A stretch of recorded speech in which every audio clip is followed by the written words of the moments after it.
Hey Ramblers, before we kick off today's episode, thank you for even taking the time to listen to the podcast. We appreciate it. If you love the podcast, toss your 2 cents in using the hashtag Let's Ramble and make sure you hit the subscribe button to stay up to date on all the latest content and updates. Visit us at our new website at offsource.tech and make sure to follow us across all social platforms at Assistance HQ. Now let's ramble. And now, a moment from our sponsor. No, that's not true at all. Just because you have $300 in your account and these sneakers cost $300 does not mean you can afford it. That is the issue with what the thinking is and why people can't afford health insurance. Because if you like $300 pair of sneakers and there's $300 in the account and you can afford it, that means you can afford to. If you have $300 in your account and you can afford to put it on sneakers, how come you can't afford to put $300 on your freaking health? Like, because every single month you have to pay that $300, and it doesn't every single month cover anything if anything happens.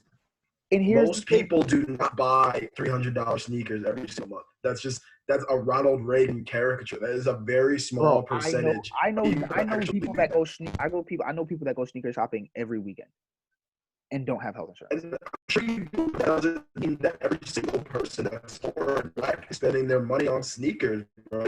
Okay, more than Riley, that shit is crazy. There's more than just sneakers. I mean, like, it could be anything, bro. Like all. That's what I mean. Anything that poor people buy, they shouldn't have because they're poor, and it's just a mindset. That's not something that is like anything more than just like poor people don't deserve to have anything ever, and anything that they ever have is my reason to not care about their situation. Not anything they ever have. No one's saying not anything. I'm just saying it's expensive. Like, when you go shopping, go to the Goodwill. Go to the Salvation Army, a secondhand store. Go to Poshmark. Like, go to a thrift store, you know? The reason people don't is because why bother? Like, why not have the nice things you want when already you're in, like, a shitty, like, hourly job is not going to pay you enough to give you a good lifestyle? Why can't you at least have the few things that you kind of like that would make you happy? So get a better Everybody job. Can't get a better job. The way the economy works is there are like 50 million jobs that they have like a complete control over that are only going to pay between $7 and $10 to $11 an hour. And 50 million people are going to be in those jobs no matter what they do. All right, so maybe some people can be in that 50 million, but there will be 50 million people working those low-wage jobs, and you can't just say they're all wasting their money on Jordans. 50 million people you said are going to be in those low-wage 7 to 11 an hour jobs. 50 million people is like, we have to go to McDonald's, we have to go to restaurants, we have to go to grocery stores, we have to go to movie theaters, we have to get our cars washed. That's for young people. These services that have to exist only get paid low wages.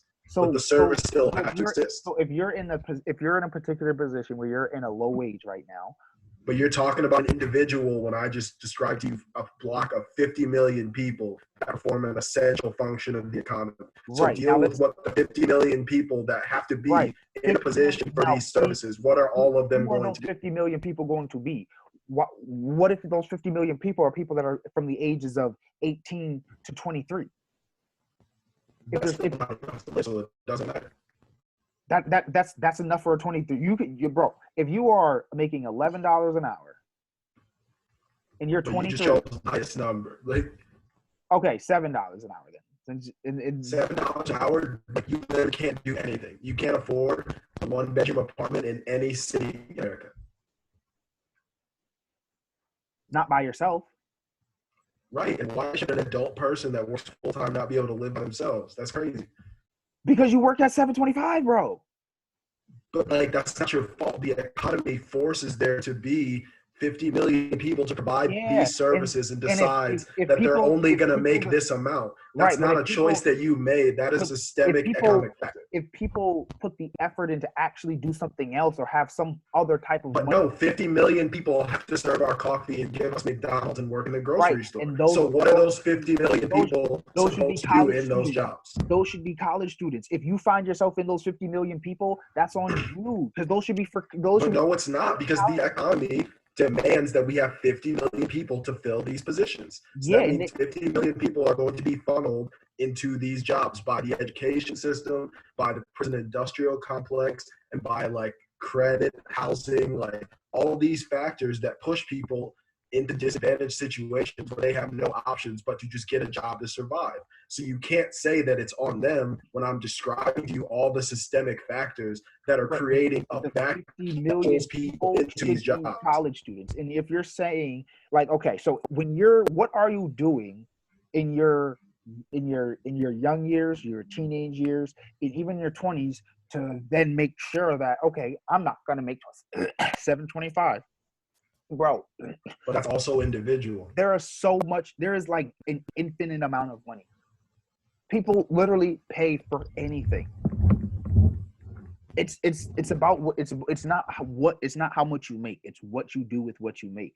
So yeah, you may have to go get a couple of roommates or get a house and then rent out a couple of rooms. It cuts down the cost. People need to stop being worried about what other people think about, oh, they don't live by themselves. Well, yeah, we got what other people think. They're worried about like the problems that come with having roommates instead of being able to live by yourself. I mean, you're an adult person. Like, don't you like you wouldn't want to live with 3 roommates with like people coming in at all hours, leaving the kitchen nasty, not cleaning the bathroom, not paying their rent on time. Like, would you so want don't to room do with that? those don't room with those people. But do you see how every single thing is being placed on the person in the disadvantaged position? And like you're just like listing off all these reasons why all these problems don't really matter and it's their fault, instead of just acknowledging that it's hard and that like we It is need to hard. do It is something to hard. help them. No, it is hard. It is hard. It is hard. And they should But get you're help. just explaining away all the aspects that make it hard as if they don't matter. Because guess what? They in the end they really don't. In the end, they really kind of But don't. you're because they clearly matter because of the situation these people are in. But they matter in the sense of what you have to do in order to get out of that situation. Right, which comes with it odds, and those odds are like 2 to 3% of the people that try are going to be able to make it, and that's like about what we see. And the rest of people aren't going to make it because it's really, really hard, which you just admitted. Most people don't put the effort in. Most people, but you don't know most people. All you know is the end result, that people aren't making it, and you know that there's all these factors that are working against them from making it. And from that, you are then deducing that instead of all these factors, it's actually a personal like fault. There's a whole bunch of factors against me for making it. I'm still about to make it. Right. And it's just like out of that attitude, you can either be like, damn, people really shouldn't have to go through what I just went through, or you can be like, everybody else can suck it, and like I don't care, it doesn't matter, you just need to just try to figure it out. You do. I'm not saying suck it, because I'm gonna help as many black people as I can. You know, like I'm putting. No, but if you're saying that it's their fault individually, that is what you are saying. Yes, I am. Yes, I am saying that. I'm saying it is individually your fault. Right, and that makes you a bad person because that's objectively not true. And it's objectively just like a decision you're deciding to make so that you don't feel guilty about privilege. No, bro, everybody if you are born in America. No, everybody does not have equal privilege. And there's no. I didn't say everyone has equal privilege. I said everybody has. Then there's no reason to bring it up when I'm talking about privilege. Because, bro, what privilege are you talking about? Everyone has privilege then. Being born in everybody America does not have privilege, because you just admitted that everybody doesn't have equal privilege. But everyone has everybody doesn't have privilege. Everyone some has people have privilege that's way above what other people have, and some people just were born in America. Do you have a privilege? Yeah, I have privilege, definitely.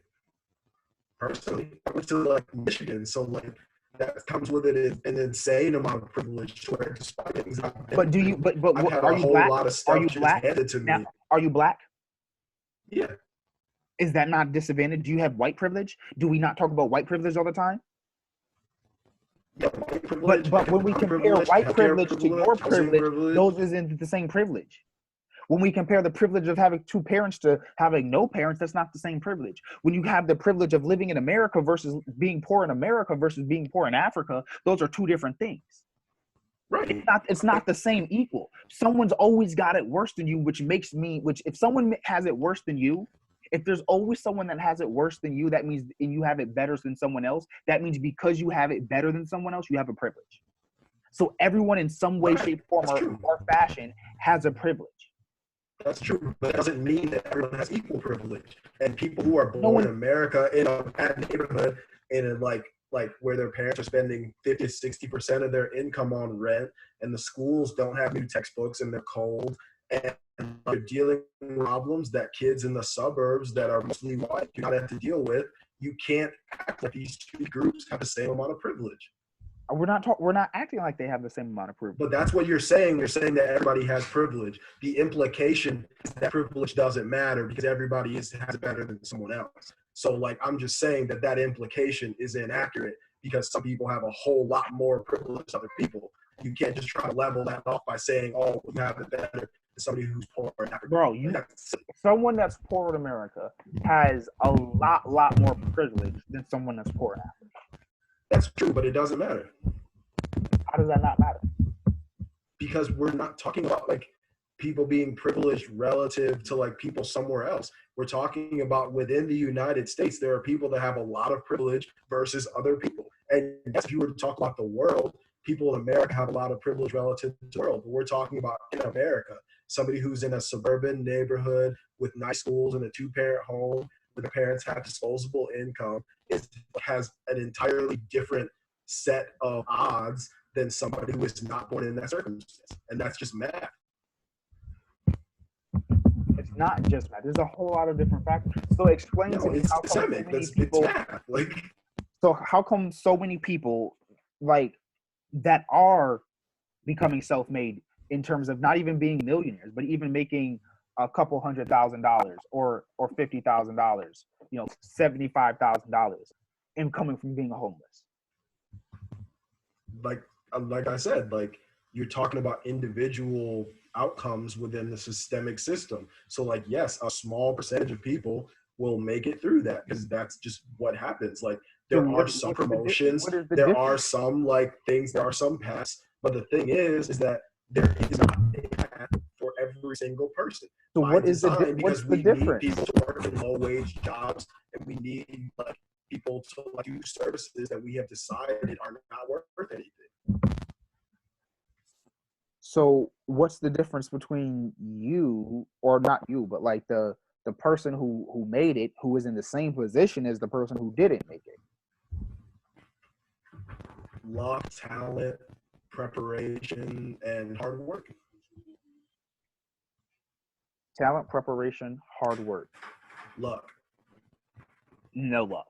If you have hard work, I'm lucky because I'm 6'3" and I could jump over a high bar. That means I'm lucky. I then got to go to the University of Michigan, and now I have a degree from there. Like okay, that is luck. Someone might be a super genius to deserve it. Yeah, someone graduated college at 14. He has a different. They're lucky and incredibly talented. Everyone has a different talent. Everyone has their own talent. No, everybody does not have equal talents either. No one said they had an equal talent, but everyone has their own talent. You keep saying equal. Everyone has their own. Everybody has their own, and the implication is then that it's all equalized for everybody, and therefore the differences in what people have don't matter. Make it equalized. It means you have something that you can work with. It doesn't make it. If it's way less than somebody else, you're not going to be able to beat them because you have way less work than they do. No one's talking about beating anybody. No one's trying. But capitalism is that.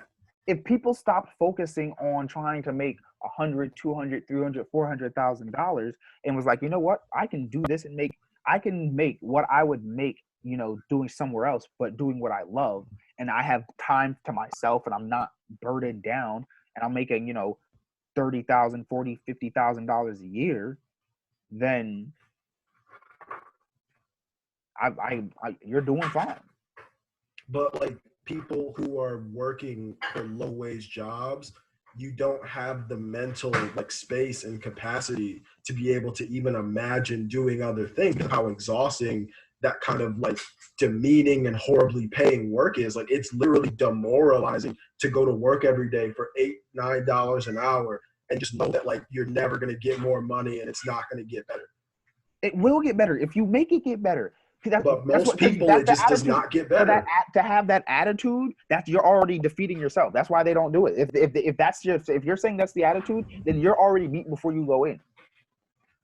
But here's the thing, though. Like you are already beat before you go in because systemically, 50 million people are going to be working in these low wage jobs. Maybe it won't be you individually, but 50 million people are going to be making $8, $9 an hour. And you can't just say all of them need to just not buy Jordans. All of them need to just get a promotion. All of them need to just get more skills. Because at the end of the day, you need to go to the grocery store. You want to go to the movies. You want to be able to do all kinds of services that these people provide, but you just don't want to pay them for it. Working at a grocery store is not worth a lot of money, bro. One, you can't. What am I going to really pay you for? You are a cash. What was the only place what was the most crucial place in every single city when the pandemic started? The grocery store. Was it not valuable then? What was we were doing so that store could be open, worth nothing then? But what am I going to pay you for being a cashier? Like, literally, we've decided that being a cashier isn't worth anything. That's just a societal decision. We've just decided that the 20 million people, like, or whatever the number is, that make sure that we can eat should just not also be able to eat, because America's just a bad place. Like, it's not a good thing just because that's the way we're doing it. Bro, those jobs should be for kids in college. But that's just the mentality that people have cultivated so that they don't feel guilty about the fact that we don't pay these people enough to live. Because that's all the things that you're bringing up are just like the things in the cultural consciousness that we all subconsciously think to like rationalize why we're not homeless, why we're not poor, why we have access to resources. People under 42% of the population. Oh no, hold on. U.S.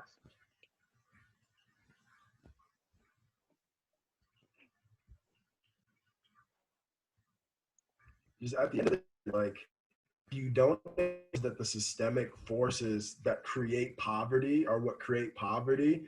Your only other option is to just say that the poor are bad or weak people. So like, I don't like, it's not that I say that people who think this way are bad people, because it's just like, I'm just like on like some kind of moralist thing. It's just like, no, if you choose to blame people individually instead of blaming the obvious systemic factors that you are aware of, that you know are causing the situation for these people, like, you're being a bad person by choosing to blame instead. Nah, I can't. No, you're not, because it's literally like basically your fault. How? When I just explained systemically the ways that education, prison industrial complex, and all these other kinds of things funnel people into low wage work.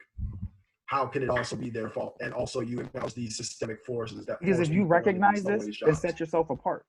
Start getting the skills young. If you recognize this, like, yo, this is what's going on. Okay, I need to set myself up to do this, this, and this. If you are literally knowing that, then you should be like, yo, if this is what's stacked against me, how am I going to now then do this? If I am having access to school, you know, if I'm in school and everything, and I know that my books are inadequate or whatever, maybe I should do some extra research in the library, you know, on the computer.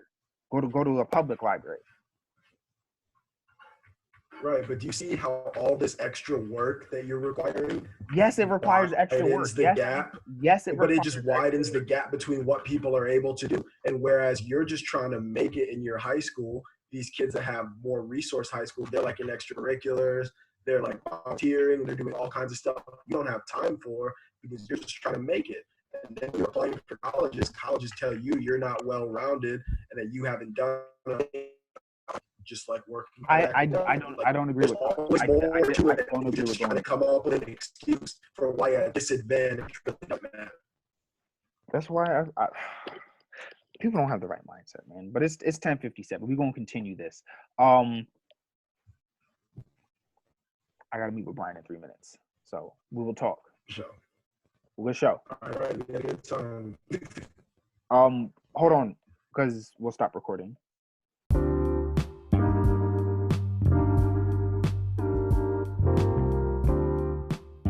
Hey Ramblers, before you go, make sure you're following us on social media at Assistance HQ across the board for all content and exclusives. And for an even more personal touch, subscribe to our weekly newsletter with the link in the description.